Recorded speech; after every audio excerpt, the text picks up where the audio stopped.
ഹിമാചൽ പ്രദേശിലെ കാലവർഷക്കെടുതിയിൽ ഇതുവരെ റിപ്പോർട്ട് ചെയ്തത് 366 മരണങ്ങളാണ്. 4079 കോടിയുടെ നഷ്ടമാണ് ഹിമാചൽ സംസ്ഥാനത്തിനുണ്ടായതെന്നാണ് കണക്കുകൾ. പഞ്ചാബിൽ 46-ഉം ഹിമാചൽ പ്രദേശിൽ 366 പേർക്കുമാണ് ജീവൻ നഷ്ടമായത്. പഞ്ചാബിലെ പ്രളയബാധിത പ്രദേശങ്ങൾ പ്രധാനമന്ത്രി ചൊവ്വാഴ്ച സന്ദർശിച്ചേക്കും. വിവരങ്ങളുമായി അബ്ദുൾ റഷീദ് ഞങ്ങളുടെ പ്രതിനിധി ചേരുന്നു. അബ്ദുൾ റഷീദ്, ഇങ്ങനെ ഉത്തരേന്ത്യയിലെ ചില ഭാഗങ്ങളിലുള്ള തീവ്രമായ മഴ അത് വലിയ കെടുതികളാണ് വരുത്തുന്നത്. എന്തൊക്കെയാണ് ഹിമാചലിലെയും പഞ്ചാബിലെയും അടക്കം ഉള്ള വിവരങ്ങൾ? അജിൻഷാദ്, തീർച്ചയായും ഉത്തരേന്ത്യൻ സംസ്ഥാനങ്ങളിലൊക്കെ തന്നെയും 2 ദിവസമായി മഴയ്ക്ക് ശമനമുണ്ടെങ്കിൽ പോലും ഈ മഴക്കെടുതി രൂക്ഷമായി തന്നെ തുടരുന്ന സാഹചര്യമാണ് ഉള്ളത്.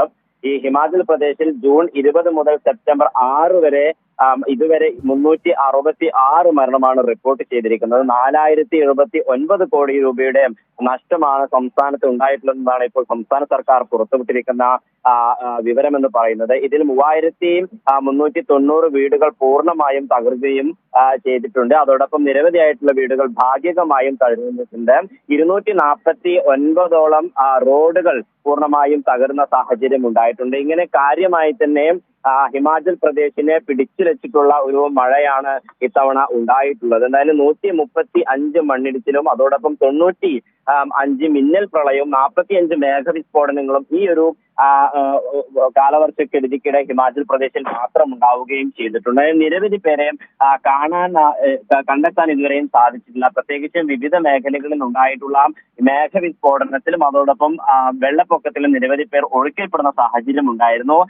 ഉത്തരാഖണ്ഡിലെ ധാരാളിയിലടക്കം 65 പേരെയാണ് ഒരേ സമയം കാണാതായിട്ടുള്ളത്.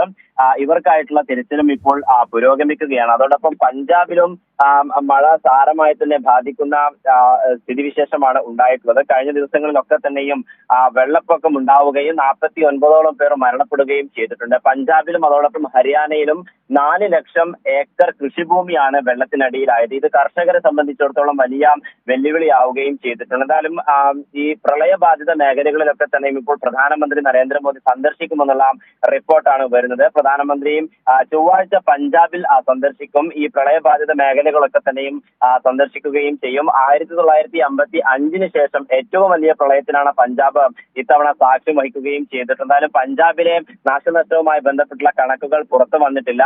ഈ ദില്ലി അടക്കമുള്ള സംസ്ഥാനങ്ങളിൽ ഇപ്പോഴും ചില ഒറ്റപ്പെട്ട മഴയ്ക്ക് സാധ്യതയുണ്ട് എന്ന് തന്നെയാണ് ഇപ്പോൾ കാലാവസ്ഥാ നിരീക്ഷണ കേന്ദ്രം നൽകുന്ന മുന്നറിയിപ്പ്.